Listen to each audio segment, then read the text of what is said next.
बिस्मिल्लाहिर्रहमानिर्रहीम। Find the anti log of the following. Last exercise में हमने लॉग फाइंड आउट किया था। इस एक्सरसाइज में हमें एंटी लॉग फाइंड आउट करना है। तो पहले कुछ एंटी लॉग देख लेते हैं। एंटी लॉग क्या होता है? एंटी लॉग हमारे पास इन्वर्स ऑफ लॉग होता है। फॉर एग्जाम्पल हमने पढ़ा y is equal to log of x। मैं x का लॉग लेता हूँ और उसका आंसर आ जाएगा y में। अब मैंने x का लॉग ले लिया, लॉग लेके उसका आंसर आ गया y। अब अगर मैं इसी इक्वेशन के दोनों तरफ एंटी लॉग अप्लाई कर दूं, यानी इस तरफ भी एंटी लॉग ले लूं और इस तरफ भी एंटी लॉग ले लूं, एंटी लॉग के साथ आ जाएगा लॉग ऑफ एक्स। तो यहाँ पे लॉग और एंटी लॉग एक दूसरे के इन्वर्स होते हैं, तो लॉग से एंटी लॉग कैंसिल आउट हो जाएगा। तो anti log of Y is equal to X. तो जब आप y का एंटी लॉग लेंगे तो x दोबारा आ जाएगा। x का आपने लॉग लिया, उसका आंसर आ गया y, और y का जब एंटी लॉग लेंगे तो दोबारा x वही नंबर दोबारा आ जाएगा। फॉर एग्जांपल आपने लॉग लिया a का और लॉग a का आंसर आ गया b। अब b का अगर मैं एंटी लॉग ले लूँ तो मेरे पास दोबारा a आ जाएगा। So anti log is the inverse of the log.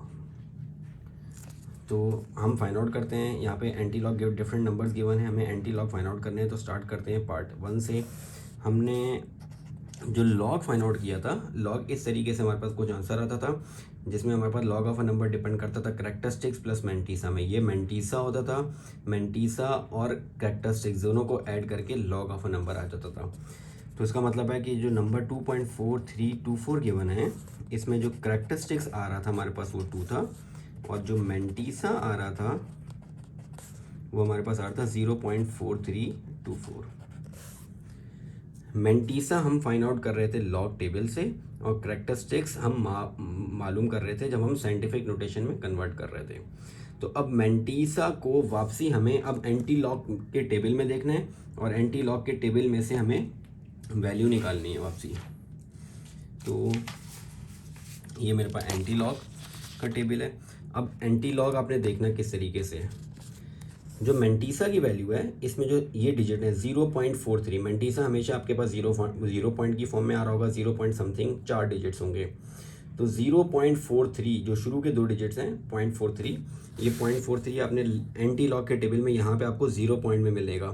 तो 0.43 में आपने चेक करना है, जिस तरीके से लॉग में चेक कर रहे थे। लॉग में पॉइंट के बगैर 2 डिजिट्स है और यहाँ पे एंटी लॉग में पॉइंट के साथ है। तो 0.43 यहाँ पे आपको मिला। इसको चेक करना है आपने 2 के कॉलम में, तो 2 का कॉलम आपके पास थर्ड कॉलम है। तो 0.43 को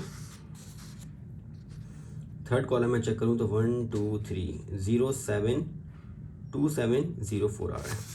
तो ये नंबर आ रहा है 2 7 0 4, और इसमें मीन डिफरेंस 4 का है। तो 43 को आगे ले जाते हैं मीन डिफरेंस 4 में। मीन डिफरेंस 4 आपके पास फोर्थ कॉलम है। तो 0.43 को मीन डिफरेंस 4 में जाके देखूँ तो मीन डिफरेंस आ रहा है 3 का।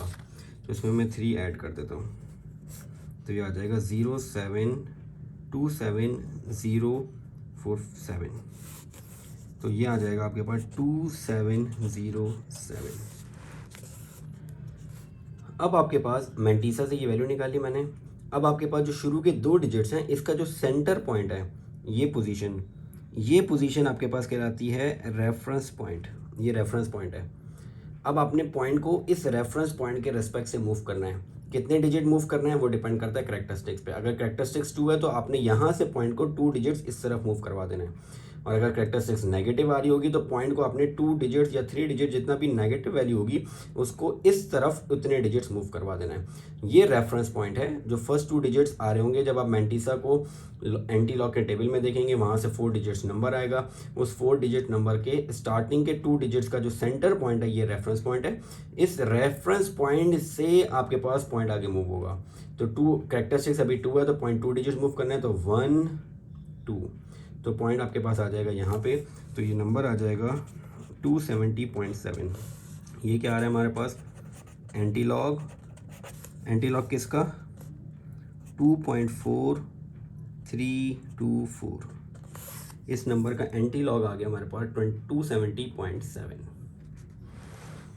नेक्स्ट स्टार्ट करते हैं दूसरा नंबर। अब उसी तरीके से हमने स्टार्ट करना है। जो नंबर गिवन है वो है 1.5890। अब इसमें अगर मैं करैक्टरिस्टिक्स देखूँ तो करैक्टरिस्टिक्स आ रहा है 1 और मेंटीसा आ रहा है 0.5890। तो सबसे पहले मैं 0.58 को 9 में चेक करता हूँ। तो 0.58 को 9 में, तो 0.58 को 9 में जाके चेक करूँगा तो 0.58 9 में जाके आपको मिलेगा 3882। 0.58 9 में मिलेगा 3882। तो ये आ जाएगा 3882। अब मीन डिफरेंस 0.58 को 9 में देखा, मीन डिफरेंस 0 का है, तो 0 मीन डिफरेंस में 0 हमारे पास मीन डिफरेंस में होता नहीं, मीन डिफरेंस 1 से स्टार्ट होता है। तो इसका मतलब आपके पास यही नंबर आ जाएगा 3882। अब ये आपके पास रेफरेंस पॉइंट है। अब आपने इस पॉइंट के रिस्पेक्ट से डिजिट को मूव करवाना है। पॉइंट को कितने डिजिट मूव करना है, डिपेंड ऑन द करैक्टरिस्टिक्स 1 है, तो पॉइंट एक डिजिट मूव हो जाएगा। तो पॉइंट मूव होकर आपके पास आ जाएगा 38.82। तो ये हमारे पास आ रहा है एंटी लॉग